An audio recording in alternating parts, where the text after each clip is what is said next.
Hello friends, एक बार फिर से स्वागत है आपका हमारे YouTube channel Sikar study point पर। दोस्तों, आज के इस वीडियो में बात करने वाले हैं 30 महत्वपूर्ण क्वेश्चनों की, जिसमें कि सबसे ज़्यादा जो प्रश्न रहेंगे वो रहेंगे उत्तराखंड के। लगभग 17 से 18 क्वेश्चन देखने को मिलेंगे, वो होंगे उत्तराखंड के। 5 क्वेश्चन हिंदी के, और जो बाकी बचे वो आपके जीके के क्वेश्चन इसमें देखने को मिलेंगे। तो आप वीडियो को अंत तक जरूर देखिएगा। अगर आप चैनल पर नए हैं, आपने अभी तक चैनल को सब्सक्राइब नहीं किया है, तो दोस्तों चैनल को सब्सक्राइब जरूर कर लीजिएगा, क्योंकि ये सीरीज हमारी हर रोज आती है। कभी कभी यूट्यूब की तरह नोटिफिकेशन नहीं दिया जाता, तब आप दोस्तों प्ले लिस्ट पर आकर भी वीडियो को चेक कर सकते हैं। ये जो स्क्रीन पर प्रश्न है, इसका सही जवाब आपको कमेंट बॉक्स में देना है। माँ गर्जिया देवी मंदिर किस नदी के तट पर स्थित है, ये आपको बताना है। नयार नदी, कोसी नदी, टॉन्स नदी या फिर दापका नदी। तो इसका सही जवाब आपको कमेंट बॉक्स में बताना है। अब बात करते हैं दोस्तों जो कल का प्रश्न था उसकी। कल का प्रश्न था कौन सा अग्नि का पर्यायवाची नहीं है। 3 उसमें अग्नि के पर्यायवाची दिए हुए थे। उसमें जो दोस्तों अतुल था वो अग्नि का पर्यायवाची नहीं, उसका अर्थ होता है वो जो पर्यायवाची अनोखा, अद्वितीय, उसका पर्यायवाची होता है। बाकी सभी जो थे अग्नि के पर्यायवाची थे। अनल, जातदेव, पावक और धूम्रकेतु, वैश्वानर, वो सब अग्नि के पर्यायवाची होते हैं। तो अब बात करते दोस्तों आज के इंपॉर्टेंट क्वेश्चनों की। फ्रेंड्स, आज हमारा पहला प्रश्न है, बैजनाथ धाम किस नदी के तट पर स्थित है। बैजनाथ धाम किस नदी के तट पर स्थित है। गोमती, काली, पूर्वी रामगंगा या फिर सरयू। अब बैजनाथ जो कि बागेश्वर में स्थित है, अब यहाँ काली, पूर्वी रामगंगा, ये तो सब दूर दूर की नदियाँ हैं। तो इसका सही उत्तर हो जाएगा बैजनाथ धाम किस नदी के तट पर स्थित है, तो ये हो जाएगा गोमती। ऑप्शन नंबर ए हो जाएगा हमारा बिल्कुल सही। गोमती नदी जो निकलती है बागेश्वर से, इसका उद्गम होता है गोमती नदी का। बागेश्वर के डेबरा श्रेणी से उद्गम होता है गोमती नदी का। और सरयू भी बागेश्वर से निकलती है, सरमूल झंडी नामक स्थान से। और ये सरयू और गोमती इनका संगम होता है बागेश्वर में। तो ये आपको बिल्कुल याद रखना। काली नदी पिथौरागढ़ के जैसे लिपुलेख के पास स्थित जो काला पानी है ब्यास आश्रम के पास से निकलती है काली नदी। पूर्वी रामगंगा ये भी पिथौरागढ़ में नामिक ग्लेशियर से निकलती है पूर्वी रामगंगा नदी। नामिक ग्लेशियर से निकलती है पूर्वी रामगंगा, ये भी कई बार एग्जाम में पूछा गया है। इसका सही उत्तर हो जाएगा बैजनाथ धाम जो कि बागेश्वर में स्थित है। किस नदी के तट पर स्थित है, गोमती नदी के तट पर स्थित है। ऑप्शन नंबर ए हो जाएगा हमारा बिल्कुल सही। बढ़ते हैं अगले क्वेश्चन की तरफ। अगला क्वेश्चन है, गढ़वाल क्षेत्र के लोक नृत्यों में कौन सा नृत्य उस समय किया जाता है। गढ़वाल क्षेत्र के लोक नृत्यों में कौन सा नृत्य उस समय किया जाता है जब हाल में विवाहित लड़की प्रथम बार मायके आती है। यहाँ पर पूछा गया है चौफला, जागर, झुमेलो या फिर थड़िया। तो इसका सही उत्तर हो जाएगा ऑप्शन नंबर डी जो है थड़िया। गढ़वाल क्षेत्र में जो थड़िया नृत्य है, हाल ही में विवाहित लड़की जब मायके आती है तो मायके आने पर ये थड़िया नृत्य किया जाता है। ऑप्शन नंबर डी हो जाएगा हमारा बिल्कुल सही। और जो झुमेला नृत्य है इसे भी नवविवाहित कन्या के द्वारा ही किया जाता है, जब नवविवाहित कन्या के द्वारा ही किया जाता है झुमेला नृत्य को भी। और थड़िया नृत्य पहली बार मायके आने पर, इसका तो सही उत्तर ऑप्शन नंबर डी। चौफला ये नृत्य भी है और चौफला गीत भी है। ये प्रेम गीत, लव सॉन्ग या प्रणय गीत, ये चौफला है। और चौफला नृत्य भी है। चौफला जो नृत्य हो ये जो असम के बिहू के समान, मणिपुर के रास नृत्य के समान, इस तरह का ये नृत्य है चौफला नृत्य। तो इसका सही उत्तर हो जाएगा थड़िया नृत्य। ऑप्शन नंबर डी, गढ़वाल क्षेत्र में विवाहित लड़की। कई बार एग्जाम में पूछा गया, इंपॉर्टेंट क्वेश्चन है। ऑप्शन नंबर डी हो जाएगा हमारा बिल्कुल सही। बढ़ते हैं अगले क्वेश्चन की तरफ। अगला क्वेश्चन है, निम्नलिखित में से किस पुस्तक को मुकुंदी लाल ने लिखा है। ये आपको बताना है किस पुस्तक को बैरिस्टर मुकुंदी लाल ने लिखा है। Some notes on Molaram, Garhwal painting, Garhwal school of painting या फिर ये सभी। तो इसका सही उत्तर हो जाएगा ये सभी। मुकुंदी लाल ने, बैरिस्टर मुकुंदी लाल ने सम नोट्स ऑन मोलाराम ये भी लिखी है, Garhwal painting, Garhwal school of painting ये सभी लिखी है। तो ऑप्शन नंबर डी हो जाएगा हमारा बिल्कुल सही। कई बार 1 नंबर के लिए सिर्फ गढ़वाल पेंटिंग सिर्फ यही पूछ लिया गया है, और ये भी लगभग पूछे गए हैं। तो इस तरह से एग्जाम में प्रश्न बनता है। बढ़ते हैं अगले क्वेश्चन की तरफ। अगला क्वेश्चन है, शिवालिक श्रेणी में स्थित डोलोमाइट चट्टानों से चूना देहरादून के किन क्षेत्रों से प्राप्त किया जाता है। मद्रासू, बाड़कोट या ए और बी दोनों या इनमें से कोई नहीं। तो इसका सही उत्तर हो जाएगा मद्रासू से भी किया जाता है, बाड़कोट से भी किया जाता है। ऑप्शन नंबर जो सी है ए और बी दोनों हो जाएगा बिल्कुल सही। डोलोमाइट चट्टानों से चूना पत्थर देहरादून के इन क्षेत्रों से प्राप्त किया जाता है, मद्रासू एवं बाड़कोट से। ये जो है ये कालसी के पास स्थित है, कालसी के जो समीप स्थित है ये मद्रासू और ये बाड़कोट देहरादून में कालसी के पास। बढ़ते हैं अगले क्वेश्चन की तरफ। अगला क्वेश्चन है, निम्न में से कौन सा युग्म सुमेलित नहीं है। एक तरफ पर्वत दिए हुए हैं और एक तरफ दिए हुए हैं जनपद। तो जनपद के हिसाब से दिए हुए हैं। कई बार आपके सामने यहाँ पर उनकी ऊंचाई देखने को मिल सकती है। और जैसे यहाँ पर कौन से ज़िले की स्थिति ये यहाँ पर आपको बताना है। इनमें से श्रीकंठ पर्वत उत्तरकाशी, केदारनाथ शिखर चमोली, नंदाकोट शिखर पिथौरागढ़, गौरी पर्वत ये दिख नहीं रहा है, गौरी पर्वत रुद्रप्रयाग। दोस्तों इनमें से बताना है। इसका जो सही उत्तर हो जाएगा, पहले बात करते हैं ऑप्शन है कि श्रीकंठ पर्वत जो है उत्तरकाशी में है।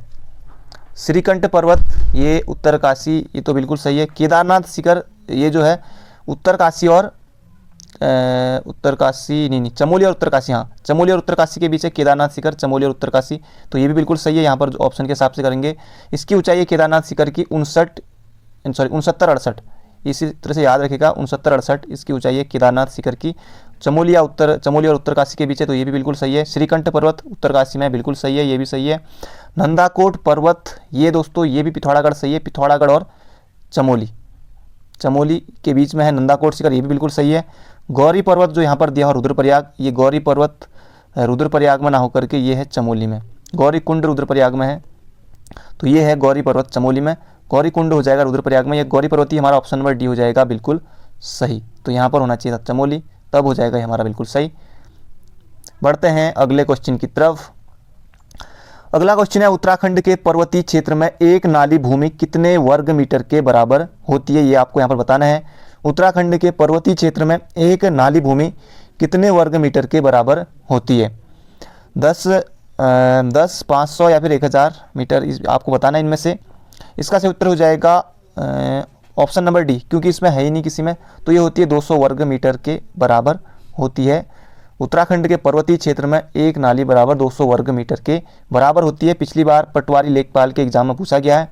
बहुत जल्दी 460 से ज़्यादा लगभग पदों पर पटवारी की भर्ती आने वाली थी, लेकिन थोड़ा समय लगेगा। लेकिन जब भी आएगी दोस्तों 2000, उसी समय एसआई की भर्ती भी आई थी 2015-16 उस समय हुई थी ये भर्ती। 16 में पेपर हुआ था, मई के समय पेपर हुआ था इसका, और तब से लेके अब 21 है। फिर उसके बाद लगभग कि 21 भी आधा ख़त्म होने वाला है, और भर्ती अभी जब भी आएगी। लेकिन आप लोग तैयारी करते रहे। रीजनिंग भी आती है इसमें, 50 क्वेश्चन रीजनिंग भी पूछे जाते हैं। बाकी 50 हिंदी और 100 का जो है जीके जीएस उत्तराखंड पूरा इसमें रहता है पटवारी लेखपाल में। अगला क्वेश्चन है power transmission corporation of Uttarakhand limited यानी कि पिटकुल का गठन कब किया गया? Power transmission corporation of Uttarakhand limited PTCUL का गठन कब किया गया? 12 जुलाई 2002, 1 जुलाई 2003, 1 अप्रैल 2001 या फिर 1 जून 2001। तो जिन्होंने 1 अप्रैल 2001 किया है, ज़्यादातर 1 अप्रैल 2001 को आपको बहुत सी चीज़ें देखने को मिलेंगी, पर इसका सही उत्तर हो जाएगा 1 जून 2004 को PTCUL power transmission corporation of Uttarakhand limited इसका गठन किया गया था। 12 फरवरी 2001 को उत्तराखंड जल विद्युत निगम का गठन किया गया था। 12 फरवरी 2001 को, यहाँ पर 2002 है, तो 12 फरवरी 2001 को उत्तराखंड जल विद्युत निगम का गठन किया गया था। पिटकुल का गठन किया गया था 1 जून 2014 को। पिटकुल और सिटकुल का गठन किया गया था कब? तो सिटकुल का गठन किया गया था 2002 में। ऐसी कोई डेट तो मुझे मिली नहीं, अगर आपको पता है तो आप बता सकते हैं। सिटकुल का गठन किया गया था 2002 में, पिटकुल 1 जून 2004 में। तो उरेडा जो है मिलता जुलता उरेडा भी है, देहरादून में ही है उरेडा का जो गठन हुआ था 2001 में, उरेडा का गठन जुलाई 2001 में। बढ़ते हैं अगले क्वेश्चन की तरफ। अगला क्वेश्चन है निम्न में से सत्य कथन का चयन कीजिए। ये कूट इसमें दिए हुए हैं। चमोली जनपद का मुख्यालय गोपेश्वर में स्थित है। यहाँ बद्रीनाथ, कर्णप्रयाग एवं थराली विधानसभा है। बागनाथ, आप समझ जाइएगा, बागनाथ मंदिर चमोली जिले का प्रसिद्ध तीर्थ स्थल है। तो इनमें से कौन सा कूट आपको बताना है? चमोली जनपद का मुख्यालय गोपेश्वर में है, बिल्कुल है, तो ये भी बिल्कुल सही है, क्योंकि अलकनंदा में बाढ़ के कारण जो मुख्यालय है ये गोपेश्वर में स्थापित कर दिया गया था, तो ये तो बिल्कुल सही है। बद्रीनाथ, कर्णप्रयाग, थराली ये सभी विधानसभा चमोली की हैं, तो ये तो दोनों सही हैं। तो ऑप्शन नंबर ए हो जाएगा हमारा बिल्कुल सही, क्योंकि जो बागनाथ मंदिर है ये चमोली में ना हो करके ये बागेश्वर जिले का प्रसिद्ध तीर्थ स्थल है बागनाथ मंदिर, जिसका जीर्णोद्धार कराया था 1602 में लक्ष्मी चंद ने। तो इसका सही उत्तर हो जाएगा ऑप्शन नंबर सी, बागनाथ मंदिर चमोली ना होकर के ये बागेश्वर हो जाएगा। बाकी चमोली जिले का मुख्यालय गोपेश्वर में स्थित है, सही है। बद्रीनाथ, कर्णप्रयाग, थराली विधानसभा ये सब चमोली जनपद में ही स्थित है। अगला क्वेश्चन है किस पुराण में हरिद्वार का नाम मायापुरी मिलता है? अग्नि पुराण, विष्णु पुराण, नारद पुराण या फिर स्कंद पुराण? तो इसका सही उत्तर स्कंद पुराण ना हो करके इसका सही उत्तर हो जाएगा विष्णु पुराण। विष्णु पुराण में हरिद्वार का नाम मायापुरी मिलता है, तो ऑप्शन नंबर ए हो जाएगा, सॉरी बी हो जाएगा बिल्कुल सही। विष्णु पुराण में हरिद्वार का नाम मायापुरी मिलता है। अगला क्वेश्चन है, हरिद्वार पर आधारित न्यूज इन इंडिया पुस्तक किसने लिखी है, ये आपको बताना है। Job Francis White, Annie Besant, बेगम समझ, सलमान रुश्दी। तो इसका सही उत्तर हो जाएगा option number A, Job Francis White के द्वारा लिखी गई है। हरिद्वार पर आधारित न्यूज इन इंडिया एग्जाम में प्रश्न पूछा गया है पहले, तो इसका सही उत्तर हो जाएगा news in India, job Francis white. तो ऑप्शन नंबर ए हो जाएगा हमारा बिल्कुल सही। दोस्तों ये 10 क्वेश्चन हो गए हैं उत्तराखंड के, बाकी अभी और आएंगे 7-8 क्वेश्चन, तो वीडियो को आप अंत तक जरूर देखिएगा। अब थोड़ी हिंदी यहाँ पर आ गई है। अलंकार दोस्तों सिलेबस में है। पायो जी मैंने राम रतन धन पायो, ये आपने बहुत सुना होगा इसके बारे में, लेकिन ये जो इसमें आपको अलंकार बताना है कि कौन सा अलंकार होगा। पायो जी मैंने राम रतन धन पायो में कौन सा अलंकार आपको बताना है इनमें से, रूपक अलंकार, अनुप्रास अलंकार, उपमा या फिर उत्प्रेक्षा अलंकार। तो इसका सही उत्तर हो जाएगा पायो जी मैंने राम रतन धन पायो। इसमें कौन सा अलंकार है, तो इसमें हो जाएगा रूपक अलंकार। रूपक अलंकार है।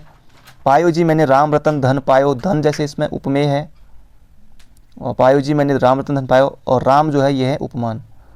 तो जिसमें इसमें आरोप देने से जैसे रूपक का चमत्कार, इसमें हो जाएगा रूपक अलंकार। रूपक अलंकार हो जाएगा पायो जी मैंने राम रतन धन पायो में। तो बढ़ते हैं अगले क्वेश्चन की तरफ। अगला क्वेश्चन है ये, इसमें मुहावरा आपको बताना है, ये भी पूछा गया था किसी एग्जाम में। एक तो नौकरी चली गई और पैसों से भरा बैग भी चोरी हो गया के लिए कौन सा मुहावरा उपयुक्त होगा, इनमें से आपको बताना है। कभी घना, कभी मुट्ठी भर चना, कभी घी घना, ये कभी घना, कभी घी घना, कभी मुट्ठी भर चना, कंगाली में आटा गीला, खग जाने खग की भाषा, या फिर काला अक्षर भैंस बराबर। अब इसमें से जो काला अक्षर भैंस बराबर हो जाएगा, ये तो हो जाएगा अनपढ़ व्यक्ति कह सकते हैं, अनपढ़ यानी कि काला अक्षर भैंस बराबर है इसके लिए, तो ये तो होगा नहीं। खग जाने खग की भाषा यानी कि जो समान स्वभाव वाले होते हैं वो एक दूसरे को ही समझ सकते हैं, तो ये भी नहीं होगा। इसका सही उत्तर हो जाएगा एक तो नौकरी गई और पैसों से भरा बैग भी चोरी हो गया, यानी कि कंगाली में आटा गीला हो जाएगा। इसका सही उत्तर कंगाली में आटा गीला, ऑप्शन नंबर बी हो जाएगा हमारा बिल्कुल सही। कभी घी घना, कभी मुट्ठी भर चना, यानी कि इसको इस तरह से कह सकते हैं कि जो परिस्थितियां हैं, जैसे वो मनुष्य की जो परिस्थितियां वो एक समान नहीं रहती, यानी कि कभी घी घना तो कभी मुट्ठी भर चना, तो ये इस तरह का होगा। और इसका सही उत्तर हो जाएगा एक तो नौकरी गई, ऊपर से पैसों का भरा जो बैग है वो भी चोरी हो गया, कंगाली में आटा गीला, ऑप्शन नंबर बी हो जाएगा बिल्कुल सही। बढ़ते हैं अगले क्वेश्चन की तरफ। अगला क्वेश्चन है परारूपण का अर्थ है, यानी कि परारूपण जो ड्राफ्टिंग का अर्थ आपको बताना है। परारूपण ड्राफ्टिंग का अर्थ आपको बताना है। व्यक्तिगत पत्र का लेखन, सरकारी अधिकारी द्वारा हस्ताक्षरित पत्र, या फिर सरकारी कार्य विधि में प्रयुक्त पत्र का कच्चा मसौदा, या फिर प्रार्थना पत्र। जो दोस्तों इसमें सबसे लंबा उत्तर दिख रहा है वही हो जाएगा सही उत्तर हमारा, सरकारी कार्य विधि में प्रयुक्त पत्र कच्चा मसौदा, यानी कि कच्चा मसौदा कहते हैं जैसे रफ कार्य होता है, जो कच्चा मसौदा वही हुआ रफ कार्य। तो परारूपण हो जाएगा सरकारी कार्य विधि में प्रयुक्त कच्चा मसौदा, यानी कि रफ कार्य, ऑप्शन नंबर सी हो जाएगा बिल्कुल सही, परारूपण ड्राफ्टिंग। अगला क्वेश्चन है निम्नलिखित में से कौन सा व्यंजन संधि का उदाहरण है। अब 4 संधि दी हुई हैं, आपको सिर्फ इसमें से व्यंजन संधि बतानी है। सदैव और निर्गुण, मनोरथ या फिर सदाचार।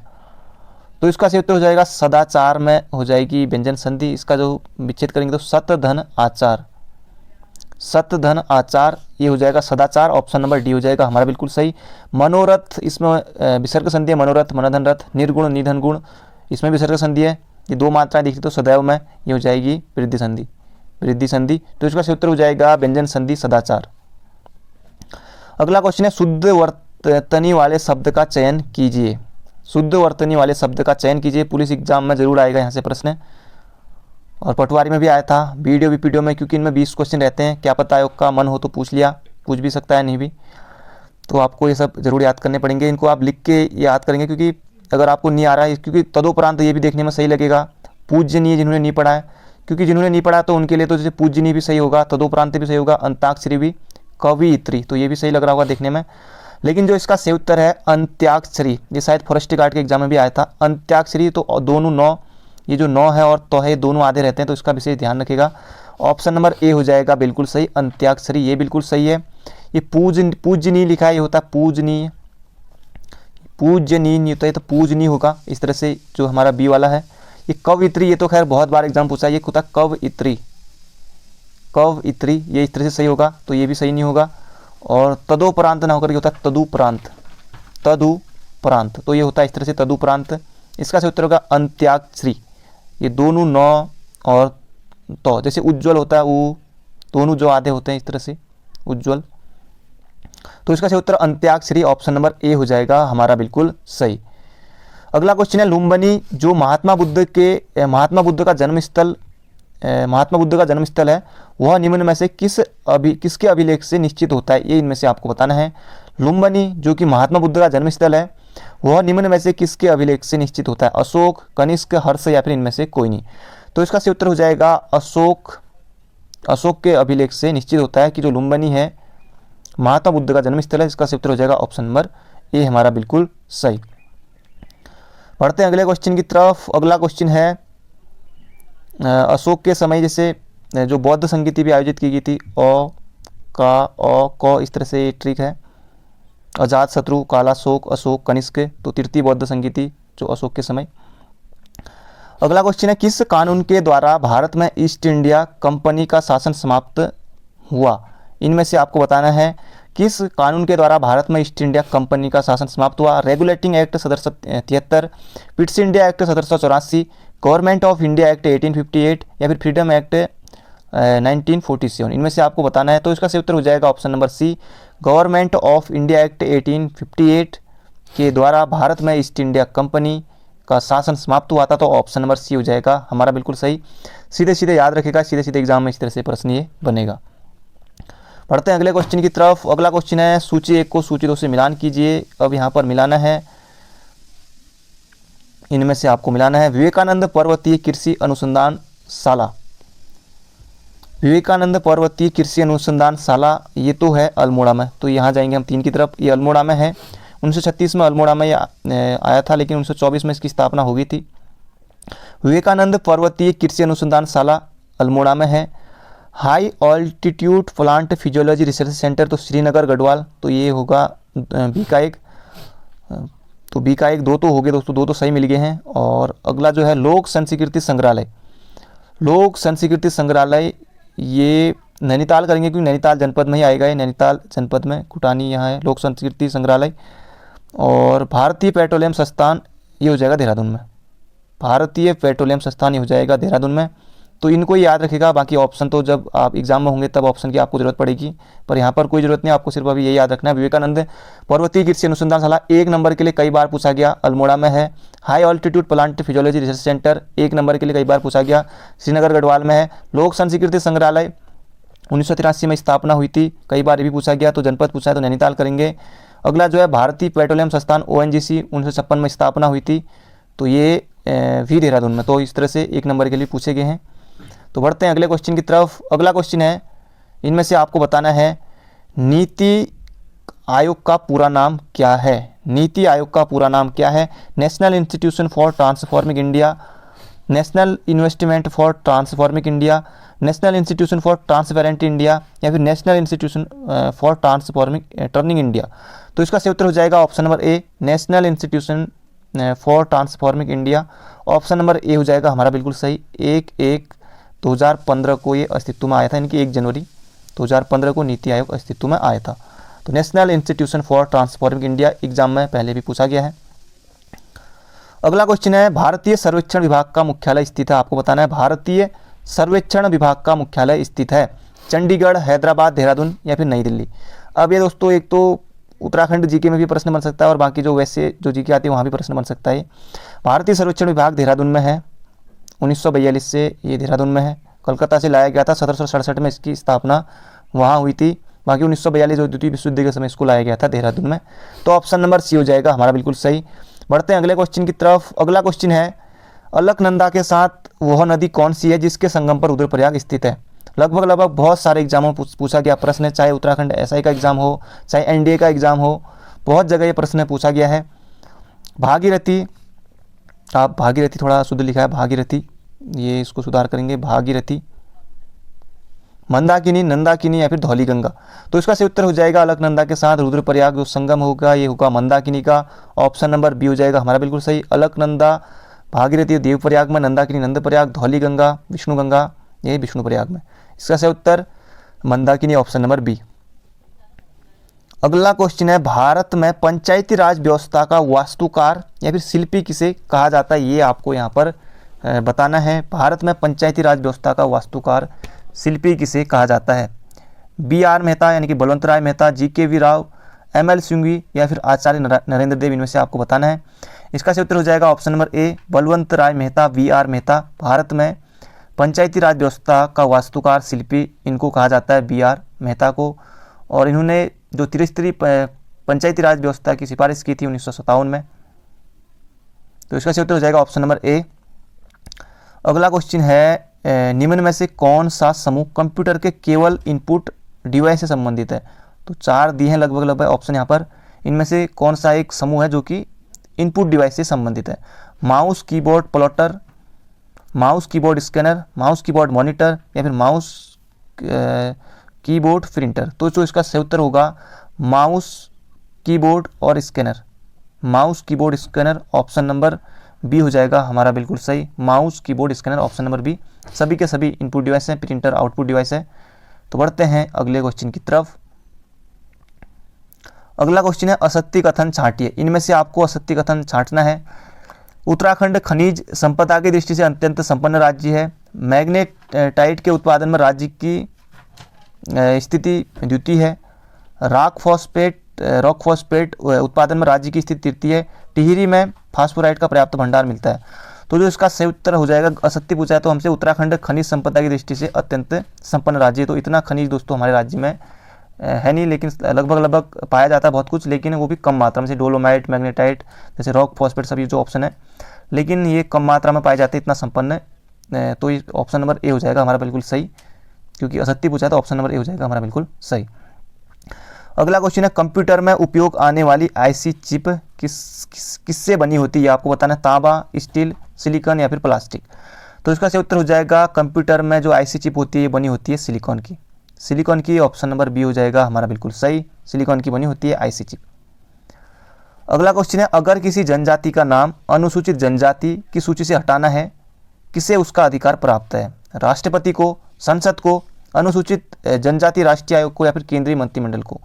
तो इसका सही उत्तर जिन जिन लोगों ने ऑप्शन नंबर सी किया है, आप बिल्कुल गलत हैं। अनुसूचित जनजाति राष्ट्रीय आयोग नहीं करता है, ना ही राष्ट्रपति करते हैं। इसका सही उत्तर हो जाएगा ऑप्शन नंबर बी, जनजाति, किसी जनजाति का अनुसूचित जनजाति से सूची हटाना, उसका जो अधिकार प्राप्त है संसद को, संसद को। ऑप्शन नंबर जो बी है ये हो जाएगा बिल्कुल सही।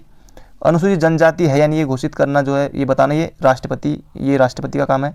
इसका सही उत्तर हो जाएगा अनुसूचित जनजाति सूची से हटाना किसी जनजाति को, तो ये संसद, ऑप्शन नंबर बी। अगला क्वेश्चन है, निम्नलिखित में से कौन सा स्थान उत्तराखंड राज्य में स्थित नहीं है? इसमें से आपको बताना है, चक्राता, माना और ग्वालदम या फिर नजीबाबाद। तो इसका सही उत्तर हो जाएगा नजीबाबाद नहीं है। चक्राता देहरादून में है, जौनसार बाबर क्षेत्र। माना चमोली में है। ग्वालदम ये भी सीमा पर है, गढ़वाल और बागेश्वर, चमोली के यहाँ पर। तो इसका सही उत्तर हो जाएगा नजीबाबाद जो है यही नहीं होगा, क्योंकि नजीबाबाद उत्तर प्रदेश में। ऑप्शन नंबर सी हो जाएगा हमारा बिल्कुल सही। कौन सा स्थान उत्तराखंड में स्थित नहीं है? इस तरह के क्वेश्चन भी एग्जाम में पूछे जाते हैं। अगला क्वेश्चन है, गढ़वाल के इतिहास में झांसी की रानी की संज्ञा किसे दी गई है? तीलू रौतेली, महारानी गुलेरिया, तन्नू जोशी या फिर उपरोक्त में से कोई नहीं। तो इसका सही उत्तर हो जाएगा, गढ़वाल के इतिहास में झांसी की रानी की जो संज्ञा दी गई है तीलू रौतेली, तीलू रौतेली झांसी की रानी। ऑप्शन नंबर ए हो जाएगा हमारा बिल्कुल सही। तीलू रौतेली की जो जयंती मनाई जाती है 8 अगस्त को। ऑप्शन नंबर ए हो जाएगा हमारा बिल्कुल सही। झांसी की रानी तीलू रौतेली को, घोड़ी का नाम तीलू रौतेली का बिंदुली था, ये भी किसी एग्जाम में बना था प्रश्न। पिता भूप सिंह गौरला और भाई भक्तू एवं पथवा थे। अगला क्वेश्चन है, कृषक दिवस मनाया जाता है 11 जुलाई को, 22 अप्रैल को, 16 अक्टूबर को या फिर 23 दिसंबर को। तो कृषक दिवस जो दोस्तों मनाया जाएगा वो मनाएगा 23 दिसंबर को। 11 जुलाई को जनसंख्या दिवस मनाया जाता है, विश्व जनसंख्या दिवस 11 जुलाई। 16 अक्टूबर को विश्व खाद्य दिवस, और 22 अप्रैल को विश्व पृथ्वी दिवस। ये पृथ्वी दिवस मनाया जाता है 22 अप्रैल को। 23 दिसंबर को कृषक दिवस यानी किसान दिवस। 11 जुलाई विश्व जनसंख्या दिवस, 22 अप्रैल पृथ्वी दिवस, 16 अक्टूबर को विश्व खाद्य दिवस। तो सारे दिवस महत्वपूर्ण हैं, एग्जाम में पूछे जाते हैं प्रश्न। अगला क्वेश्चन जो हमारा आज आखिरी क्वेश्चन है, 30 क्वेश्चन में से इसके बाद कमेंट बॉक्स में जरूर बताएगा कि आपका स्कोर कितना रहा। ये सीरीज़ आपके लिए हेल्पफुल है या नहीं, ये भी जरूर बताइएगा, और वीडियो को लाइक भी जरूर करके जाइएगा।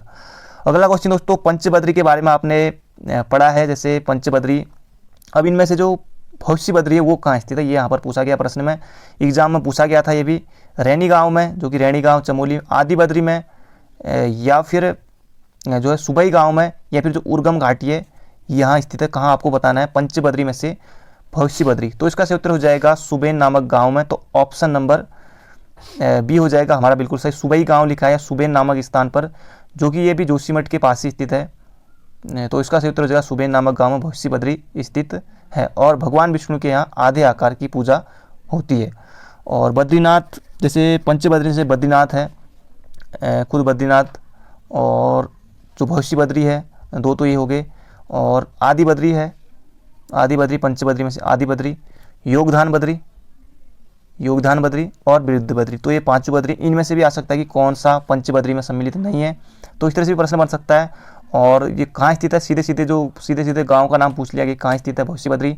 तो इस तरह से भी एग्जाम प्रश्न बनते हैं। वृद्ध बद्री जोशीमठ में, अनीमठ वहाँ है। योगधान बद्री पांडुकेश्वर में है, योगधान बद्री पांडुकेश्वर में। आदि बद्री जो है वो है कर्णप्रयाग में, आदि बद्री जो है वो है कर्णप्रयाग में। तो दोस्तों ये थे आज के क्वेश्चन, बाकी कल को मिलेंगे एक धमाकेदार वीडियो में। तो thank you friend, thank you so much, अपना ध्यान रखिएगा। और 30 में से आपका स्कोर कितना रहा ये भी कमेंट बॉक्स में जरूर बताइएगा। तो मिलते हैं कल को, थैंक यू।